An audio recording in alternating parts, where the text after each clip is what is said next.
All right, cool. We're back. Yeah. All right, man. Sorry, this stuff is It's the best. running through me. And I think, go ahead. Well, I was just going to say, and if you go back to, there's one thing that you said at the beginning of this that's kind of stuck in my mind is like, it's like that thing that everybody dreams about, right?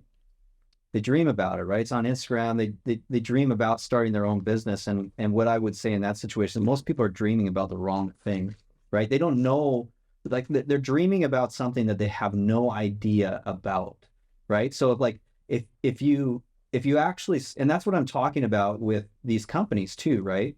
Is they go in and sell an opportunity to these young kids. But one of the things that they don't tell them is that 50% of the kids that start a summer don't finish it, right? They're talking about how all these kids that don't have any experience are going to go in and, hey, if you work real hard, then you're going to have a Tesla like me and you're going to make it. I mean, you could make this much, and this is what the average was last year. And like kids don't understand the difference between a median and an average, right? Like there's all sorts of shenanigans in play, right? And what they're doing is they're presenting the best possible situation, which is not based on the truth, right? That's how can we present it? Which is what Instagram is. Yes, exactly. It's the best possible. And so you have all these kids that come in and do this job, and some leave saying, oh, it was a scam or it was this. And these people get all disenfranchised. And the reason that they get disenfranchised is because the story that they told when they sign up, when they actually show up to do the work, it's not actually what happens, right? And that's one of the things that's been, for me, that's been something like we've grown slower than these guys. And look, you can build a business however you want. I'm not saying that my way is the right way, but it's the right way for me, right? And it's because I have values that affect my behavior. And I'm true to those values, even when it's difficult to do that.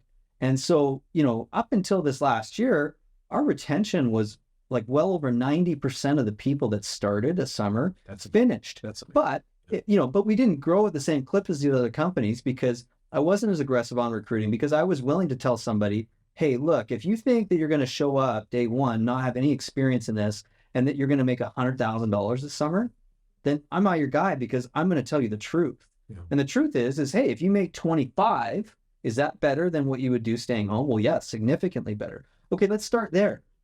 And then if we start there and you surpass that, then like everything's great after that, right? And so the idea is like, if you can tell people the truth, and then people can still make that decision, then you've got the right people. The temptation is I want more people, I want more accounts. If I don't tell these people this, then they won't sign up, right? And so like that tells you now that your values are going to translate to everything, right? The same people that are on these doors with customers that are saying, oh, it's not a contract, and yeah, you'll never see a bug again after we spray. Those are the same guys in the recruiting room that are saying the same things these guys are doing. You can't separate yourself from your values. And so the significance of that is like what you were talking about. These people dream of this, right? The car, the house, everything like that. Well, let me tell you the dream, right? Let me tell you the dream. The dream is this. You start a company and you have $100,000 saved to your name, right? You spend a vast majority of that buying a truck, showing up at a Starbucks, not very far from here, signing on a 65-year-old dude from Oregon that is willing to switch over, has no idea who you are, just knows that you have a truck, a physical truck. I guess this is happening. He still works for me today, by the way. That's so cool. He's employee number one, still works for me, and he's like 70s, Yeah. And, you do that and you start a business. The first year you go out and knock most of the doors yourself, right? 2 years in, you have a partner that has some issues and needs to get out of the business now, right? Yeah. Blames you for his issues that are, different, whatever. But it was fine. Get out of that partnership. What's just so funny what you're saying. It's like what you're describing is no different than any business in any other industry. You start alone, Correct. Employee number one, right? You're still doing most partnerships don't work out, right? So in this case, all of a sudden one day you have a lawyer that calls you and says, we're going to force you to sell half of your accounts, and like you never had that discussion even with your partner. Yeah. All of a sudden this just gets pulled up, right? Then you have employees that are telling you things like, oh, well, he said the reason you're not paying us more is because of you. He wanted to pay us way, and there's all these different things that go on. All right. Yeah. That partner goes away. I buy him out. Right. Right. So I buy that partner out, and now we're 3 years down the road. I've paid myself one time, Yeah. one time, $5,000 That's what the employees in 3 years, right? Absolutely. Okay. And then this is how it typically happens. You get to year 5, right? Year 5, you start saying to yourself, oh, this might actually work. Right. Right. Then you get to year 7 and you start turning the corner. You're like, oh, this is going to be great. Then you get to year 10 and you say, I can't believe I ever thought about not doing this. Right. But like, if you really want to sell the dream, right, sell that. Yeah.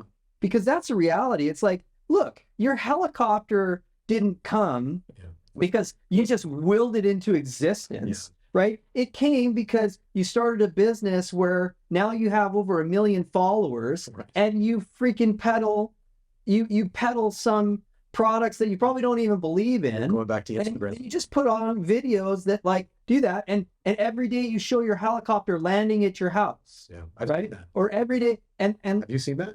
And look, I mean, you're speaking. It sounds like a specific. Yeah.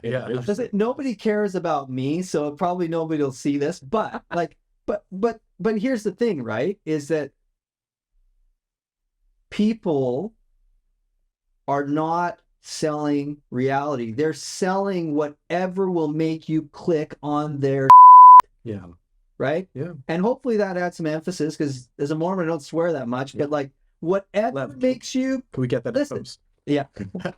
Don't tell my bishop. Yeah. Yeah. But like, listen, whatever gets you to click on that post, that's what they're selling. Right. It's the hook. Yes. They're not selling their out. And there's all sorts of justifications, right? Which is like, well, but I'm going to make their life better. And like everybody can do this. And it's like, well, I got news for you. There are certainly people that work for me that they know it, and they're comfortable with the fact that they don't want to own their own business. You know, he said something interesting. Riley said something interesting about partnerships, right? You fly solo, and you fly solo. Yeah. Right? After being in a partnership. And I think I have this phrase, which is, they lied to you. Work with your friends. And I get challenged every day when I tell people that phrase. In fact, I stood it up as a Twitter post on LinkedIn or on Instagram. Again, to saying that they lied to you and you should work with your friends. And I think partnerships are beautiful. And I have, since the inception of basically my company, have worked with, or as partners, only with people I know from my youth,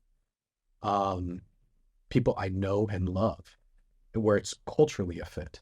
Does that make sense? Where you grew up in the same set of circumstances and you want to see them succeed as much as you want to succeed. And I know you challenge me on that, right? I often say to people that, listen, it's worked for me, just as what you're saying. This is my model for success. This is my model, and it scales slowly.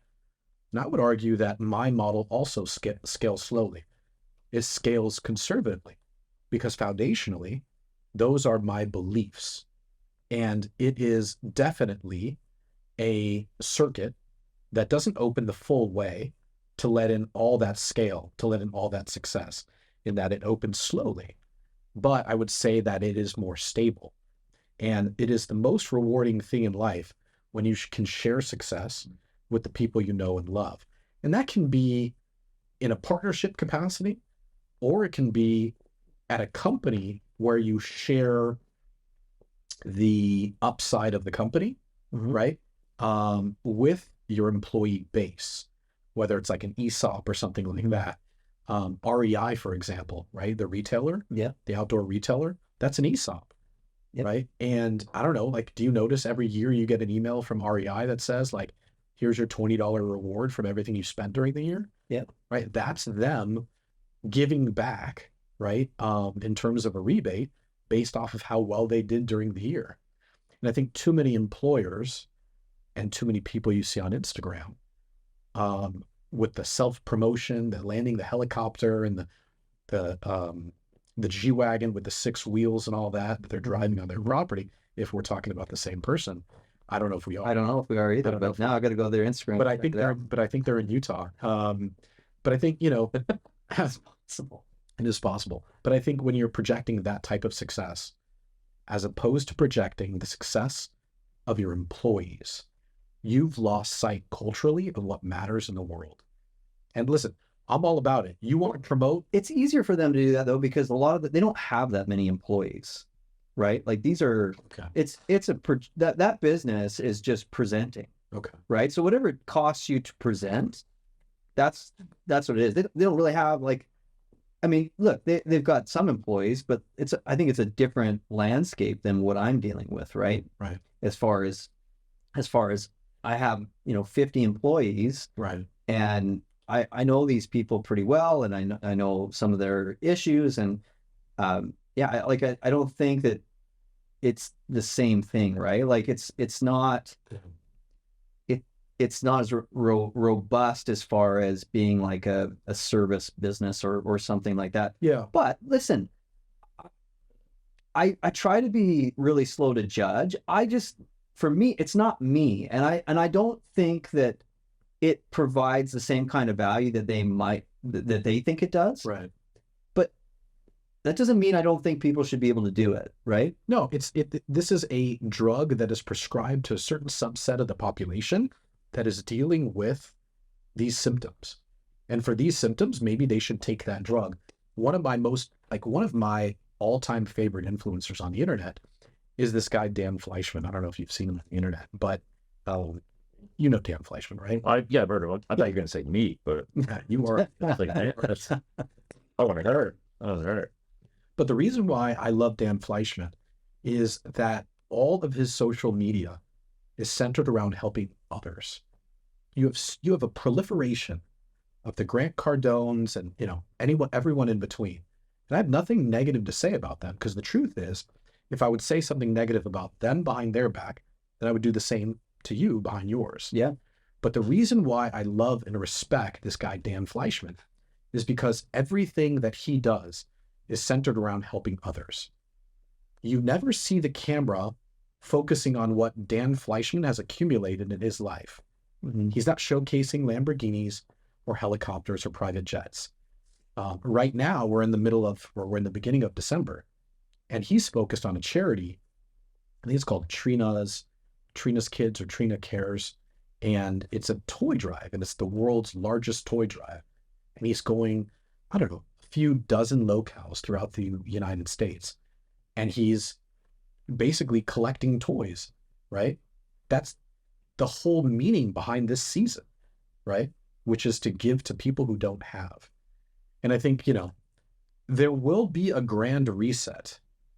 There always is, right? Where people have ascribed these sort of things as mementos to their success, right? Whether it's big houses and cars and those types of things, there will be a grand reckoning where those things will move, and they always do, where they're traded, right?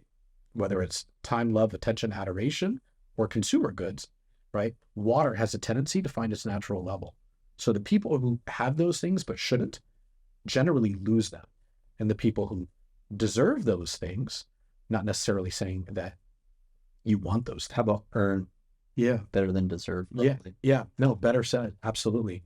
The people who have earned those things, right, will share those things with the people who have followed them in their journey. And I remember as a school kid hearing this in Hebrew school, hearing this song, don't walk in front of me, don't walk behind me, just walk like next to me. And that has shaped my philosophy of how I run my own company, whether it's in terms of partners walking next to me, or it's in terms of employees, right? Like, we will all walk shoulder to shoulder towards success, and we'll do it together. And I think to the young entrepreneurs that are listening in, it's like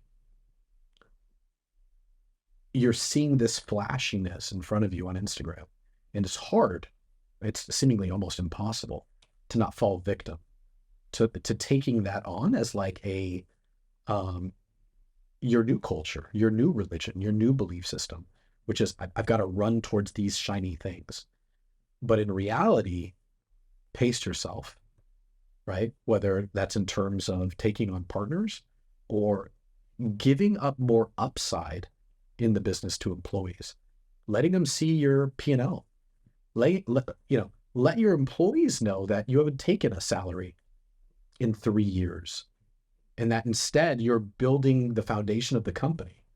Giving, my business coach, James, always says this: treat your business as if it was a partner in your business, right? So if you're getting paid 5, 10, 15, 20, $50,000 a month, well, the business should too. The business should have a stake in and of itself, because that breeds security. That breeds, stability. And I think once you start to think about partnerships or running a company with that stakeholder mind, right? That stakeholder mindset, then your employees feel stable. They feel secure. Trust me. And I know you can relate. If you pull up today, right, to We Do Creepy in a Tesla Plaid, like you were describing before, right? How will that make employees feel who are catching the bus, getting dropped off by a loved one, driving a broken down truck with a window that won't roll down? Do they see you and your success and go, I want to get there? Or instead, do they see you with these shiny things and see, well, that's why I don't get paid more? Well, that's people, like when they see people, those things, usually it's a representation of what they don't have, right? And that's one of the attitudes that people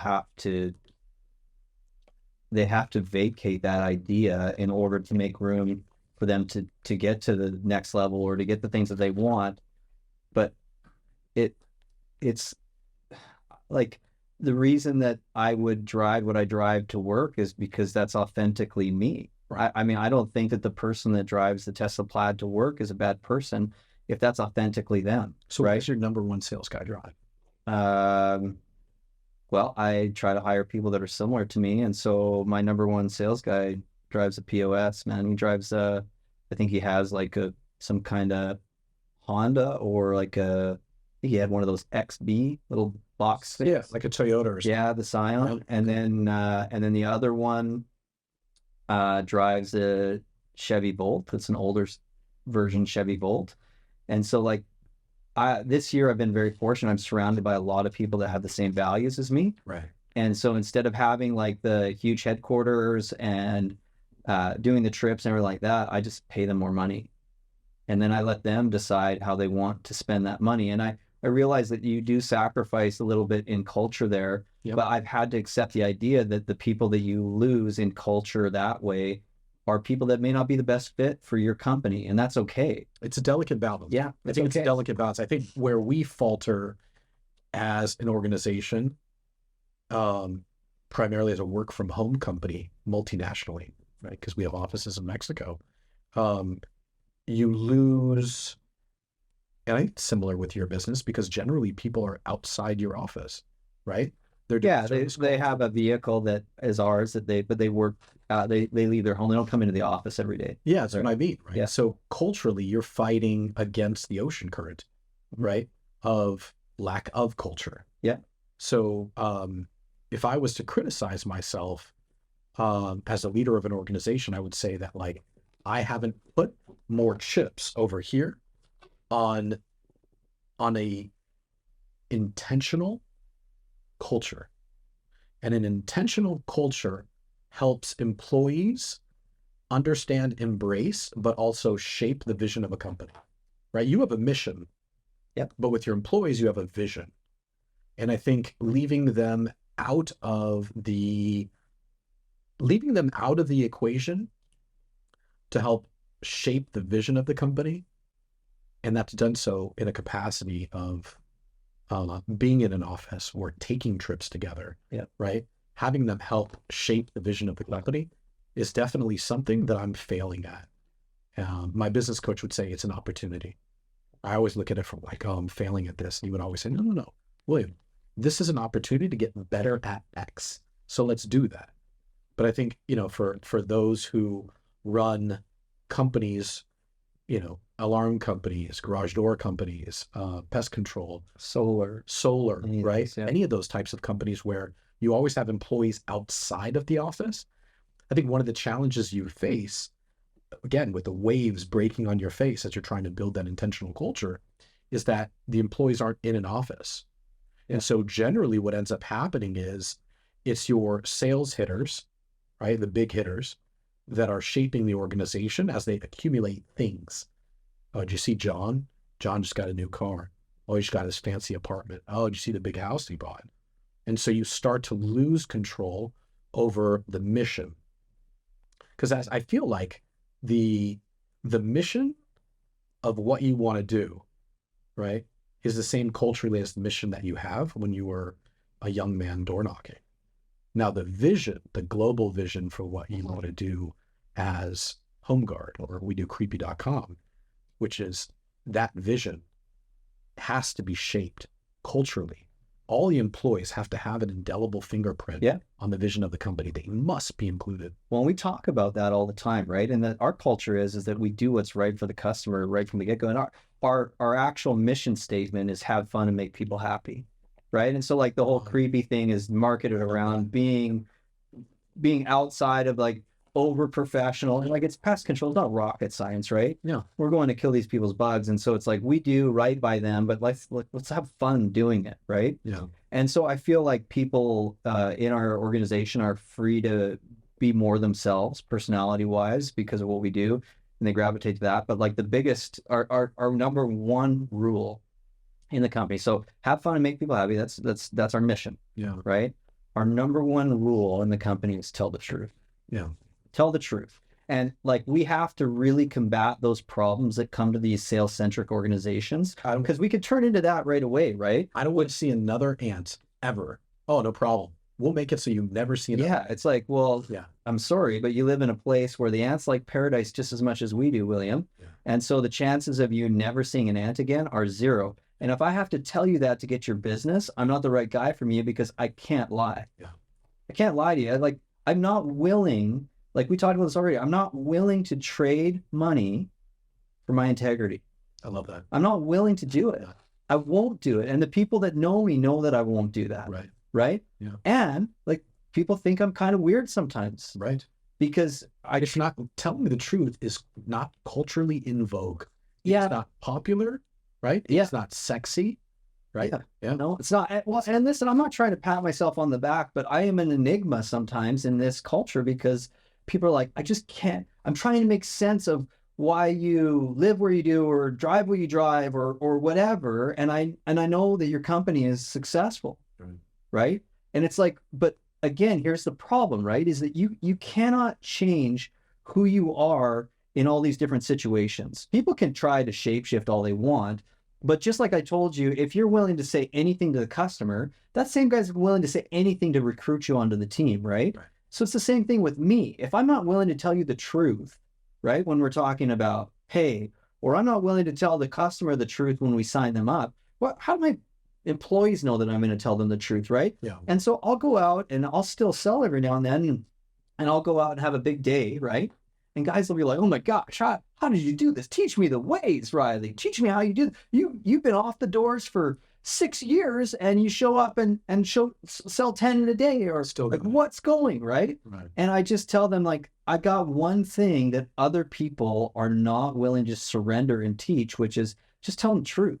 I show up and I tell people the truth. You tell me I never want to see an ant again. It's like, well, then don't sign up for pest control. Right. Because you're going to be disappointed. Yeah. And so it's like, why spend your money on something that's going to be disappointing to you? Yeah. Right. And I'll have that conversation with a homeowner right at their doorstep. Right. And I've got pressure to sell. If I go out and sell, people know I'm selling. I got to sell some accounts so that the team knows, oh, you can still do it, or it's not too hard, or whatever. Right. Yeah. But I've got to be able to do that. So there's a temptation to say, well, I could trade this principle right here in order to get this deal, because there's a lot of other dynamics. I don't need the money, but like maybe I need the cloud, or maybe I need whatever. And it's like, at some point when you surrender to being willing to just tell the truth, then you have something that no amount of money can buy. It's not a limiting factor the truth is not a limiting factor to a company's growth, No. right?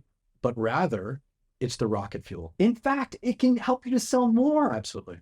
Right? Absolutely. Because if I'm all of a sudden bringing up things that are going to be a barrier to entry to this person signing up for stuff before they do, Yeah. it creates a relationship of trust. Right. And then as I work through that relationship of trust with them, if I'm a real good salesman, I can trick them, but I don't have to worry about tricking them if I'm just willing to tell the truth. Riley, why don't you do mosquitoes? Because we haven't found a product and a process that allows us to take care of them on the level that I know customers expect. Yeah. You know, I had another pest control business owner that said to me, well, but we're getting $70 a month, you know, for this service 6 months out of the year. Think about how much revenue there is. And it's like, well, I can't approach the problem that way because I don't think in terms of revenue.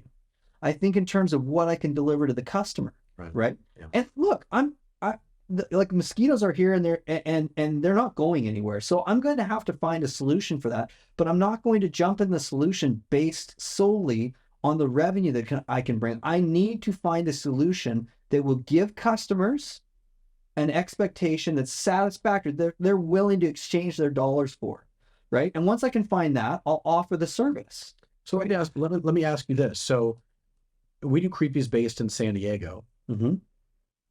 What is a limiting factor in taking the brand, which I'm a fan of? I love the name. I've told you that more than once. Creepy guys. The Creepy Guys. Yeah. But what obstacles are in the way of not just scaling in Southern California? Because I know you're in San Diego County, Riverside County, San Bernardino County, LA County, Orange County. Why is there not We Do Creepy in the Bay Area? Why is there not We Do Creepy in, let's get back to the bikini lady. Why is there not We Do Creepy knocking on doors in Las Vegas? Well, part of the answer to that question is because we're 10 years in. Is me, right? Like, right.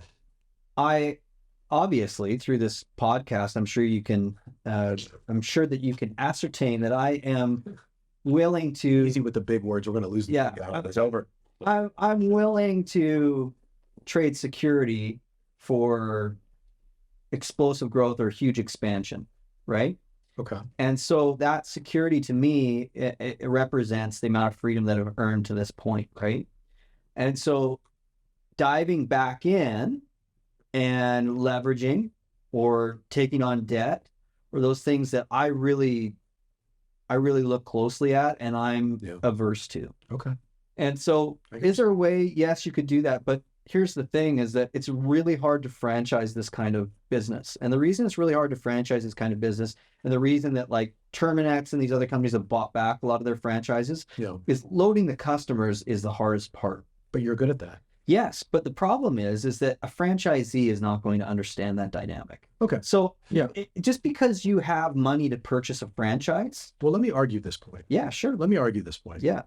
Because I think as somebody who is waiting for an invitation to sit on the board of We Do Creepy, I think that you've figured something out. And I think one of the most tragic parts about your growth, right, from an outsider looking in, is not anything about your model in Southern California, but is that you haven't let the gospel spread. And I think it kind of goes back to your faith, which is like, okay, well, the way we're going to let people know is we're going to door knock. And you accept, you embrace, you promote. In fact, it's a principle of who LDS people are. Mm-hmm. But yet you look at that same model for growth and you're like, not for me. I think, and maybe this is me just being crazy, but I see that model that LDS people embrace, which is the door knocking model. And it's the most brilliant model of promotion, whether it be religion or communication. And, you have, social media platforms, which is a form of door knocking. Absolutely. Right. That's how you bring in leads. Mm-hmm. But I would argue you take your best sales guy and you stick him in Las Vegas, with a, with a storage facility with all your equipment and supplies, and a WeWork space for when he needs to write up contracts or Sure. catch up on paperwork. Mhm. And I think that initial small investment, 60 to 100 grand, let him try for 6 months. I think you'd be surprised. I think you'd be surprised at how fast the brand grows. Because I think there's two things that you're very good at that you don't realize. One is the branding, which I think makes so much sense, right? We're the creepy guys. We do creepy. You don't want to do creepy. We'll do it for you. That's what we do. Shout out to Brian Ferry, my design guy that came up with the whole idea. And so Another guy with the shout out. Yeah. Good. I got Gotta it, get man. paid. Gotta Listen, get he paid. had to convince me. He had to convince me that it was a good idea. Yeah. Yeah. But the branding is on lock. Yeah. Yeah. Which is such an important Amazing. part, right? Such an important part. It reminds me of that movie. Do you remember that movie with Michael Keaton where he's playing Ray Kroc? It's a McDonald's. Oh yeah. Yeah. Yeah. And Ray Kroc, Michael Keaton's character, is telling the McDonald brothers that he wants to scale their business and he wants to call it McDonald's. And the brothers look at themselves and they're like, why would you want to call it McDonald's? Right? Mm-hmm. And he's like, because that's a brand. And it's the same thing I would say for your brand, which is you have the brand on lock. We do creepy. Mm-hmm. You already understand, embrace the door knocking from a very early age. I think it's time to double down on those two things, right? And expand the brand. Listen, as a business owner, you do not have an unlimited amount of arrows in your quiver, dry powder, whatever you want to call it, revenue, right? And so it's like, there's an unlimited amount of directions that you can shoot arrows at, right? In terms of making investments as a business owner. But I would argue that with the fixed amount of arrows in your quiver, promoting We Do Creepy in all these different locales, I mean, it just makes sense. Yeah. I mean, look, this is not a Fight me on this. This is not a discussion that hasn't already Turning happened, Point right? USA. What is they sit down at a university and you're like, Yeah. challenge. So the problem with the way that you're seeing it is that the door knocking has become such a cultural phenomena in like these kids going out knocking doors. Of course, it's spread to there's tons of people that do it that are not LDS, right? Of course. And so like door knocking is a whole environment now where, I mean, they're doing these big seminars just for door knockers, right? Like door knocking is a career option. And so, which is really great, right? Like this is expanded, it's allowed all these businesses to get built like that. But the problem that's come from that though is it's really cost prohibitive now, right? Because of the human capital. Correct. Like, so there's only a limited amount of these guys, and there's companies all the time that are trying to start up and say, oh, we got the magic sauce this way. But it's like, you can only cut a pizza so many ways, right? Mm-hmm. And it's like the only way that you can, the only way that you can make that pizza analogy work is if you make a bigger pizza, right? Mm-hmm.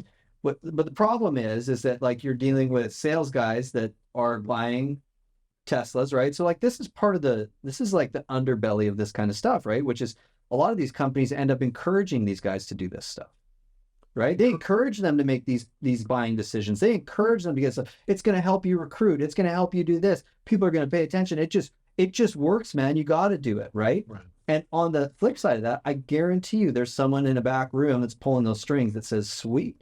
Right. If we can get him tied into all this stuff, to debt, then he's never going to leave. Right. Right. And that's the truth. And like half the guys that I have at this point are guys that didn't do that and like were averse to that and just saw the writing on the wall and realized this is all, like this is really all just a projection Right.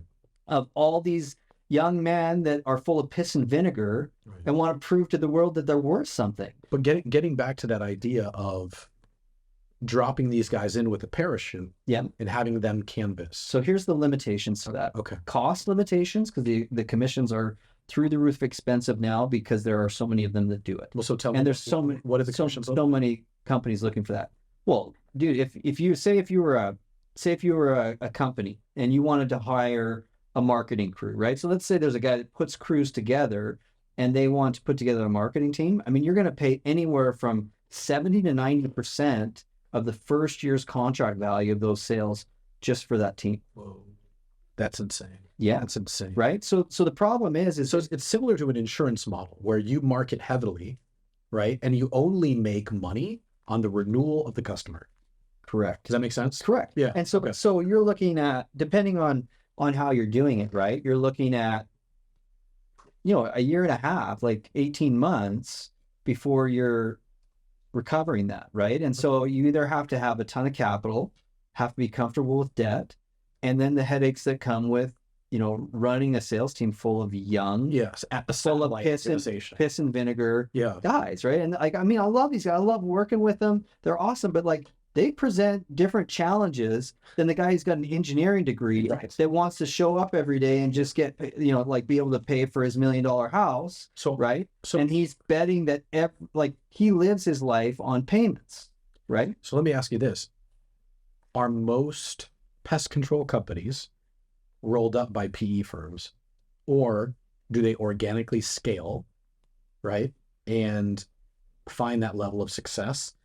It's an eventuality, but it takes 10, 20 years. Or is it just these PE companies that are just rolling into town? Oh, we do creepy? Take it. So P&E is actually new to the space recently, right? So usually it was a strategic partner, right? So usually you have a strategic partner that would acquire you.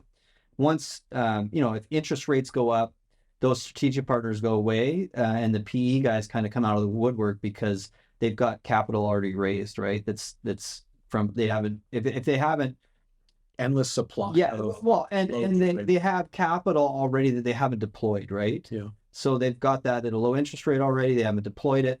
So those guys kind of come out of the woodwork now. And so usually the idea is people will build their company for a certain amount of time, and then they would either get absorbed by a strategic partner, which is what happened with that original company with Terminex, or these PE firms are getting into it, right? And they want to have a place to park their money where they've got a residual business, right? So talk about that. When they acquire a company like We Do Creepy, Yeah. do they want a controlling interest? Do they want 51% or more? Yeah, more. Yeah. And then they want you to stay around for a certain amount of time, right? And so like there's kind of a new emergence of strategy in this, which is like a lot of guys are just hanging on to their companies, right? Because they're thinking to themselves, all right, I already know how to run this. If I can find a good operations manager that can run this without me being present, which, I just haven't been able to get to the point where I'm willing to do that yet. I'm still in the game. I feel young and chipper and whatever. But like, I have 4 kids. Right.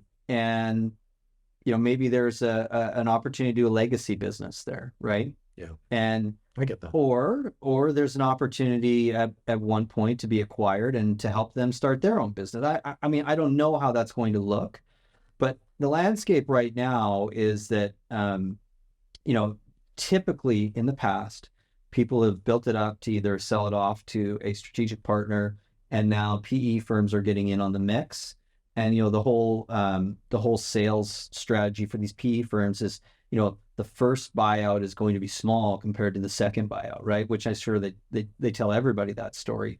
And so what's the advantage of being acquired by a PE firm that doesn't know anything about my business except for, hey, we like the idea of having residual income. Right. And then I'm there for 5 years building the thing. And it's like, okay, what X factor are you going to bring in the door that I don't already have or that I can't already pay for? Singularity. Yeah, that's going to add rocket fuel to this thing where my second buyout, as you're presenting, is going to be worth more than the first. And it's like, I just don't see it. So you've been approached before by PE companies? Oh, yeah. I mean, we get letters in the mail all the time, and people are constantly doing it. And I've never really taken it that serious. And the reason is I like what I'm doing. I've built a business and a life where cash can be recirculated into the business without stressing my own personal life. Yeah. And so that's allowed me to hire some of these better or more aligned, right? Yeah. Value aligned people to work with me. And so, Yeah, I mean, like it's really an interesting question, right? Because you always get approached and that kind of stuff, but Yeah. the landscape is changing to where if people are running their business properly Right. and they're okay sacrificing explosive growth for doing it what they feel is the right way, Right. then that business has a lot of stability So let me, and it'll have profitability as soon as you decide to pull back on the growth. And so there's a lot of money waiting on the other side of that that doesn't necessarily have to be realized through an exit. okay. All right. I hear you. I hear what you're saying. Mm-hmm. It sounds a lot to me like you've built a lifestyle business, Yeah, sure. right? And in business, and I always tell young entrepreneurs this, is that you can build two types of business. You can build a business that is a lifestyle business that you use, and I'm not necessarily saying to this degree with We Do Creepy, but that you build this comfortable lifestyle business, or you can build an enterprise level company. And there is a point in the journey of an entrepreneur where you have to take this hard look in the mirror with who you are, what your goals are, what you're trying to achieve in life, and what you're willing to give up. Because that's the difficult part. It's the giving up. Yeah. And a lot of the times with entrepreneurs, the biggest thing that they won't give up is the control. And what I talk about with these young entrepreneurs is sometimes the founder is the limiting. Oh, it's a lot of times the biggest problem. Yeah. Yeah. And for founders to get out of the way is sometimes something that helps the business grow the most. And I think with PE firms, because I've met a lot of them, right, over the years, or investment bankers that are trying to get your business sold, they're all selling the same dream, which is you'll sell and you'll have all this money. Mm-hmm. But I get from your conservative upbringing that slow, steady, reliable growth, right, is a conservative way to grow. And it's it's dependable, right? You know, it's like the employees coming to the office in the morning, you know they're going to be there. And sometimes that like is a comforting blanket that you can put on every night in the cold winters and makes yourself feel warm and secure. I would argue that, and Josh and I talk about this all the time when it comes to like, how do you want to invest in lead aggregating? You can buy leads. You could buy leads off the internet, right? Angie's List, the likes. You can stand up ads, right? Google PPC, Meta, TikTok even, right? As a sort of more nascent platform for sort of direct to consumer marketing, or even leveraging influencers. Because I think that's an opportunity also for you. Mm-hmm. And then the third is just create the leads yourself.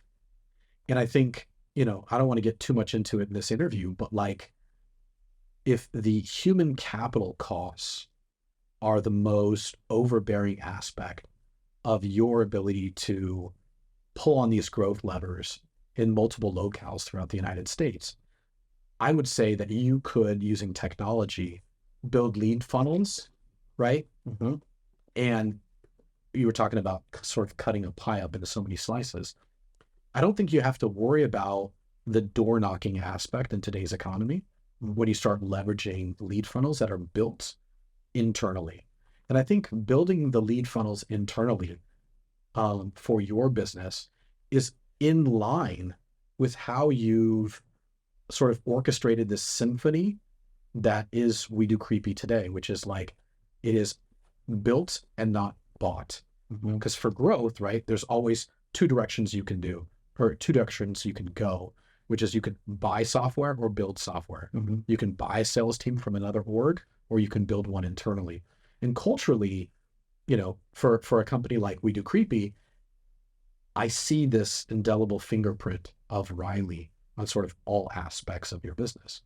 But I would say, if you were asking me to be an investor in We Do Creepy, I would say, well, these are the things that I want. These are the expectations for growth that I want if I'm going to put in $1 million, let's say. And I would say that like your investment in technology is something that I think in your industry, they don't rely on. And just like your name is a game changer because of the branding, I would argue that those lead funnels sort of remove from the equation the human capital that seemed oh so necessary in the past, having people door knock, right? To spread the word, to spread the gospel. But if you could do it in a digital form, which is more consistent with the contemporary sort of DTC sort of advertising model, I would say, well, then you're just left with service people that you have to employ. And I think, well, is that like if I could solve that for We Do Creepy today, right? We could build you lead funnels. Then would it be something you would consider? Or still having the service people out there is like, well, I lose control over them. I don't know how they're servicing, the regularity of it. Well, I mean, I guess maybe I don't understand the question, right? Because in one sense, it seems like we're talking about salespeople, and then now we're talking about service people. So do you mean salespeople? Yeah. So I mean, like, if we could build the lead funnels to get you the customers that you need, let's say in Las Vegas, does that solve the sort of insurmountable, human capital cost to the extent where now the only part of the equation is just the cost relating to the service? Yeah. And there's people that are doing that kind of stuff, right? So it's that age old thing where it's like we stick to what we know, right? Yeah. And so the only way that doing something like that makes sense is if you can prove that model and then repeat it somewhere else, right? Yeah. So, and in order to prove that model, there's going to be a couple things that you're going to have to look at, right? One is, okay, what's the capital cost going to be? Do I have that capital, or is I already committed to the door knocking team or whatever, right? Yeah. And then once you spend that capital, if you can prove that model, then certainly it makes sense, right? And then like in my situation, we do both, right? But I know that on the digital side, we could do much better. Okay. Right? But my energy and time goes into what I know, and what I know is door knocking, and that's and that again, this is a perfect example of how the founder could be part of the problem, right? Right. But one of the things that's great about that is that I have people that I trust, and I know exactly what their production is going to be within some reasonable estimate. Whereas I think in the digital marketing space, and I think it's gotten better over the years, but I mean, there were a lot of grifters in the digital marketing space, right? Like I remember one time I paid somebody to do some digital marketing for me. I started auditing their stuff, realized that we weren't really getting much from it, right? They were counting phone calls from regular customers coming in. And I remember setting up a meeting with them in Utah. They were out of Utah. And they were probably expecting us to talk about what our strategy is going to be for the next year. I walked in the meeting and I said, okay, who are the two people that I'm paying mortgages for? And they were like, what do you mean? And I was like, well, I'm paying $7,000 a month. Right. What's your mortgage? To the two partners. And they're just, they were like taken aback. And it was like, look, like there's no way to audit this, right? Especially in the old days, like there's no dashboard. And even if there is a dashboard, shit, I can put whatever kind of metrics I want on there, right? I don't know what's happening in the background. I don't know what calculations you're doing. Right. And so these people can easily just say, oh yeah, we've gotten you this many leads. And I know it's a sales, like it's an exercise in sales. And so, well, we got this many leads for you and they only cost this much. And it's like, if I'm not doing that data on my own, then how do you really know, right? Because they have an incentive to do the same thing that these guys do when they tell people it's not a contract. Yeah. I got to get this guy to sign up, because if he doesn't sign up, then we don't have the revenue coming. And so you have to have somebody that has the same values as I do, which is I'm not willing to trade my integrity for money. And there's not a lot of people in today's hyper-consumerism society that I think are willing to make that choice, right? So if I'm going to do something digitally marketing-wise, I'm going to use somebody that was recommended by somebody else. But even if you do that, you're still at the mercy of, like, if you don't really know what's going on, then you're subject to, being bent over, right? Well, I guess so if I was using somebody to do that, then I'd have to have somebody like you, where I have a relationship with you outside of my business. Right. And I know that, like, and again, I mean, I'm gonna pay you probably one of the highest compliments I can pay you is that I know that you are genuinely authentic. Yeah.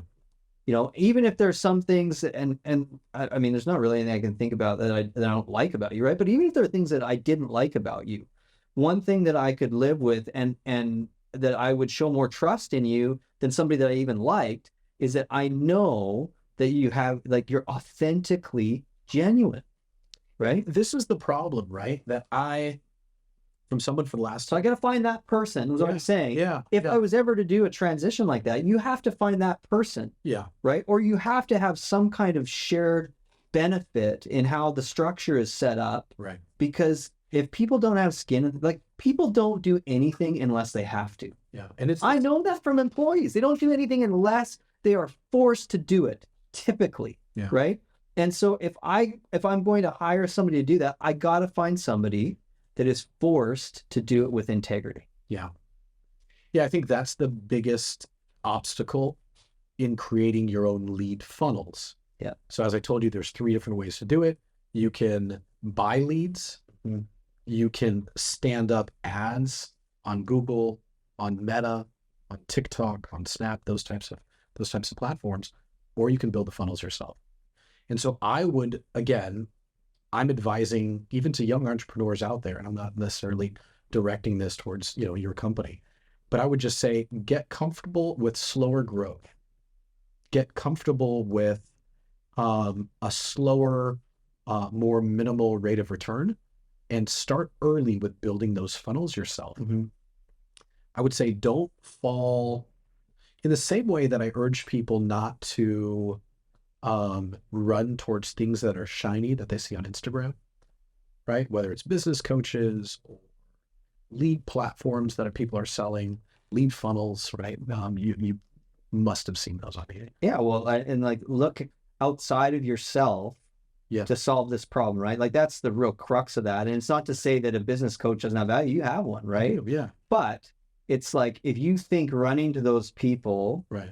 is going to fix your problem, and if you if you're one of those people that's like, okay, I'm looking for anything outside myself to solve this problem, do you think that business coach is going to be like, no, you're $5,000 a month that I want, I'm going to say no to that because you're not the right type of person for this or whatever? It's like, I bet there's very few of them doing that, right? Yeah. So, especially, the Instagram influencer business coaches of today that haven't built success for themselves, true success, right? That haven't reached this like pinnacle in their career where they're like, okay, I'm comfortable with where I've gotten. Now it's time to share the knowledge that I have with younger entrepreneurs. I think there's a difference. There's a marked difference between my business coach and the business coaches that are selling courses on the internet for $400 a month or something. Yeah. I think what I'm talking about is, listen, you have 3 different numbers that you can place chips on the roulette table. You can buy leads, right? You can stand up leads yourself on these aforementioned platforms, or you can build these lead funnels yourself, right? Yeah. The first one is probably the most opaque, the less reliable, and you will fall victim to running towards what's glittery and sparkly and ultimately feel let down. Yeah. I think the second one, which is standing up leads on these platforms, is a more safe bet, especially if you're just starting out. However, overcoming the CPA, the cost per acquisition, is very difficult. So it's for young entrepreneurs out there who want to advertise and bring in these leads. They're looking at, like, let's say you open up Keyword Planner on Google, right? And you're like, you type in your query and the query is pest control. I don't know offhand what that query's minimum and maximum cost per click over the course of, let's say, November of this year. But I imagine somewhere between $25 and $50 per click. Well, that's expensive, especially when you start to realize that, like, okay, only like 5% of the people that click your ad ultimately end up in your mousetrap. Yeah. Right? 5% of the people that see a pest control PPC ad on Google, only 5% of those people, right, are ultimately going to be your customer. Yeah. So overcoming those costs seemingly are insurmountable in today's economy. just because the biggest players in your industry, right? They are flooding that. Yeah. They're flooding that because they have unlimited access to capital, be it funded by PE or, like you said, a strategic partner comes in, Yeah. And their marketing budget for the month looks like your revenue for the year. Yeah. So I would just argue to the young entrepreneurs that are listening to today's podcast, just start building those lead funnels early on. And what are those lead funnels? Those lead funnels are not one website, but 10 websites. And there's all these things that you can do, whether it's WordPress, ThemeForest templates, right? And you're writing articles centered around home ownership, mortgages, real estate, bugs, weather, any of those topics. You start writing content centered around the key terms that I would say are sister wives, that are like sister wives to like what you're selling. Because if you start to invest in those lead funnels, let's say you have 10 websites and you're investing in, people always tell you like with Instagram, you got to post twice a day, got to post, twice a day, 3 times a day. You got to be consistent and look at how many followers you've acquired after 90 days. Well, the same is to be said with regards to lead funnels. How many articles are you standing up a day? What are the keywords implicit within those articles? How do those keywords relate to the product that you're selling? And then once that mousetrap is put into play on the internet, Google has crawled the page you've stood up. They've indexed the page that you've stood up, and they've given you domain authority to the extent that if you're talking about weather-resistant shingles on your roof, right? Mm-hmm. That article is going to rank in, let's say, the top 3 organic spots on the first page of Google, right? Not the sponsored spots at the top, but rather the first 3 organic, right, links that you see on the page. Well, if they've given you domain authority, right, if they've ascribed a value to the content you're pushing out, and there's no excuse in today's digital world, if you want to write an article, you go to ChatGPT and you say, I want to write an article about this. These are the keywords that I want to include. This is the article length I want to have, right? What do you suggest? And then it creates an outline for you. If you want to do the labor, okay, then you start writing that article. But if you want to let ChatGPT write that article, ultimately you can be the editor. You stand up all of those articles on these sort of 10 websites. You get domain authority from Google, right? Somebody reads that article, a modal window pops up on the screen that says, we do creepy, or whatever your product might be. The modal window is that like overlay, right? That is your CTA, your call to action, and it draws them into the mousetrap. Then you've effectively built a free, right? Yeah. Lead source. Yeah, and I can't argue with you on that because I've had thoughts now for 6-7 years where even at one point I brought on a whole like a little media crew, right? Some guys that I knew that were in university trying to figure out how to do all this AV stuff, and we're really good at it, and made some commercials. We had some fun. That's awesome. And none of it ever really got posted or used to monetize anything. And I know that needs to be done. In fact, like that's probably one of the best things that I could do for a community is I have no problem giving away the knowledge for free. There you go. And the reason is I know that there's people that don't want to do it. Yeah. Right? I want you to know how to identify a termite. I want you to know whether you have termites or not, so that if there's some inspector over your place that's unscrupulous or whatever, right? That you can tell what's going on. And that's the type of content that if you would stand up on TikTok would absolutely go viral. Yeah, and I have hours of video that I've made myself that we just haven't put to use because we've got comfortable doing one thing, right? Yeah. But like that is the next phase for me, which is in my business. Yeah. The customer is central, right? Yeah. I want to create an environment where the customer can have a different experience than one that's based on revenue and commissions of the people that they're dealing with. Don't give away all your secrets today. Yeah, well, but I mean, there's not enough time for that because I have so many secrets, right? Love. How we doing on time? We're good. Okay, cool. Okay, so in that situation, I think the next step for me is that I've acquired quite a bit of knowledge on pest control, and I'm one of these guys that was a salesperson, and most of the people don't care to know the details, right? They're just like, okay, what are the rules? What can I sell? I'm going to go out and sell it. What's my commission? Yeah. Whereas for me, I really had a problem with what was being delivered to the customer, and I'm more concerned about that. I feel like if I can create an experience for the customer that's positive, the money's going to come. Yeah. And so for me, the next thing that I can really do to provide value for my customers or my community is to now take this knowledge that I've gained over the years and give them what they need in order to make the right decision at their house. Yeah. Right. Yeah. And so I can run a company that will service these people if they don't want to do it themselves, which most people don't.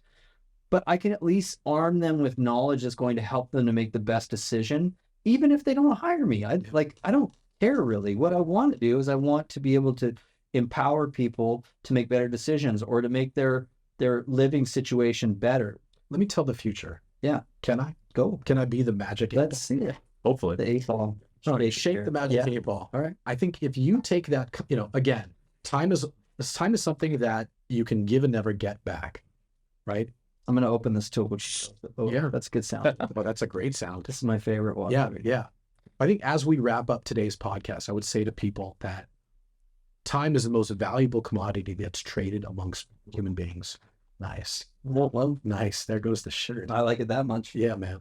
Speaking of shirt, we do creepy shirts. Ooh, hey, you want to know what's funny? You asked that because I brought some stuff for you guys. So I've got some of our brand. Like our brand is supposed to be fun, right? Yeah. So I used to have a huge mustache that Awesome. I've seen that on the car. yeah, I used to have a huge mustache that was like curled. My wife got sick of it and eventually led to me like not being welcome in our bed. So it had to go. A lot of people were disappointed in that, but Dude, that's great. one of our weedycreepy.com shirts on the back Let's say. got the weedycreepy.com logo on there. You still have So- the profile photo with it underneath. And Yeah, I do. Yeah. Well, I gotta hang on to the things that got me here, you know? Yeah.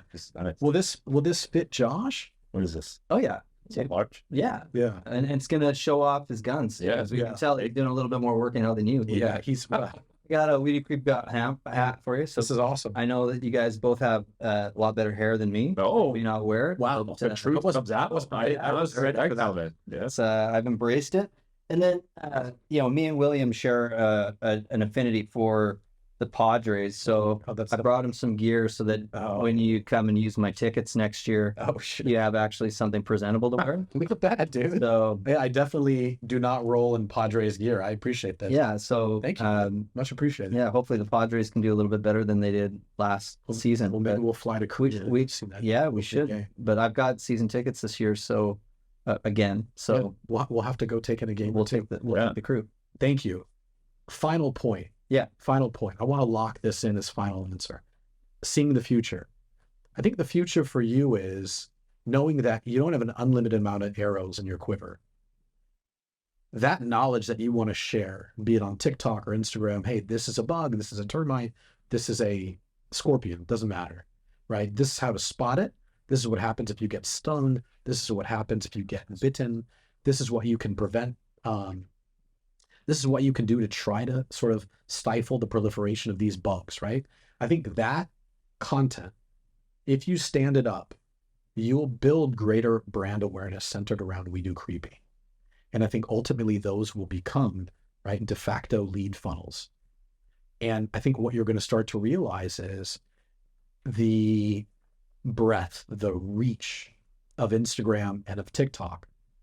You're going to start seeing DMs. You're going to get flooded by DMs of people asking questions, showing you video of what's in their backyard. And they're going, can you service my house? And I think whether you want to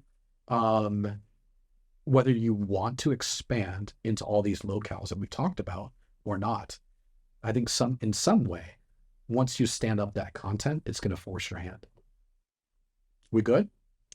Yeah, as long as every time you say We Do Creepy, you just add a .com to it. So the name is the website, weedocreepy.com. It's not Oh, we But- creepy pest control, anything like that.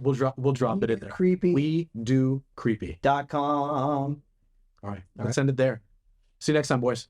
Thanks, guys.